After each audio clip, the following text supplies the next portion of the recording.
இந்த வீடியோல நம்ம எத பத்தி பார்க்க போறோம்னா, ஒரு லிஸ்ட்ல இருந்து ரேண்டமா ஒரு எலிமெண்ட்ட எப்படி எடுக்கிறது அப்படின்றது தான் இந்த வீடியோல பார்க்க போறோம். இத நம்ம 2 விதமா சால்வ் பண்ண போறோம்.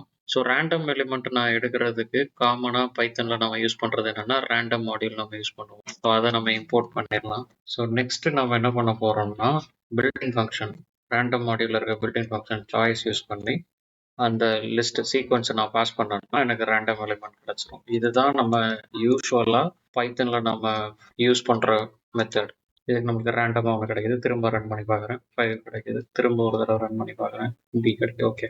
ஸோ இப்போ இன்னொரு மெத்தட் என்னன்னா, ஸோ லெட்ஸே நம்ம இப்போ கரண்ட்டாக ஒரே ஒரு எலிமெண்ட் மட்டும் தான் நம்ம ரிட்டர்ன் பண்ணுறோம். பட் நமக்கு வந்து ஒரு ரெண்டு இல்லை 3 எலிமெண்ட்டை நான் வந்து ரேண்டமாக அந்த லிஸ்ட்ல இருந்து நான் எடுக்கணும் அப்படின்னா நம்ம என்ன பண்றது? அதுக்கு தான் இன்னொரு பில்ட்-இன் ஃபங்க்ஷன் இருக்கு, டாட் சாம்பிள்ன்ற ஒரு பில்ட்-இன் ஃபங்க்ஷன். ஸோ அதை தான் நம்ம இங்கே யூஸ் பண்ண போறோம், ரேண்டம் டாட் சாம்பிள். ஸோ இது என்ன பண்ணும்னா 2 விஷயத்த பேராமீட்டர் அக்செப்ட் பண்ணும். ஒன்று சீக்வன்ஸ், இங்கே சீக்வன்ஸ்ன்றது அந்த லிஸ்ட். ரெண்டாவது ஒரு இன்டீஜர். அந்த இன்டீஜர்ன்ற என்னதுன்னா லென்த், நம்ம எவ்வளவு லென்த் வேணும் அப்படின்றது.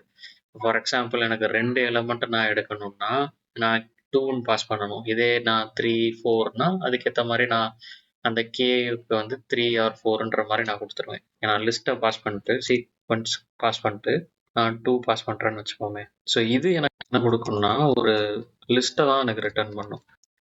4, 5 நீங்கள் எனக்கு ரிட்டர்ன் ஆகுது. ஸோ இன்கேஸ் எனக்கு வந்து ஒரே ஒரு எலிமெண்ட் தான் வேணும்னா நான் இண்டெக்ஸிங் யூஸ் பண்ணி எடுத்துக்கலாம். ஸோ இப்படி தான் 2 விதமாக நம்ம வந்து ரேண்டம் எலிமெண்ட்டை லிஸ்ட்ல இருந்து எடுப்போம். இது டிபெண்ட்ஸ் ஆன் தி ரெக்குயர்மெண்ட் நம்ம மாற்றிக்கலாம். ஒன்று ஒரே ஒரு எலிமெண்ட் தான் எனக்கு வேணும் அப்படின்னா நம்ம ரேண்டம் டாட் சாய்ஸ் யூஸ் பண்ணிக்கலாம்.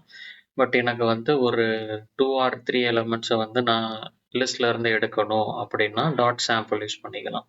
இந்த டாட் சாய்ஸும் டாட் சாம்பிள் நீங்கள் எப்பயாவது உங்கள் ப்ராஜெக்டில் யூஸ் பண்ணியிருக்கீங்களான்னு கமெண்ட் பண்ணுங்கள். தேங்க்ஸ் ஃபார் வாட்சிங்.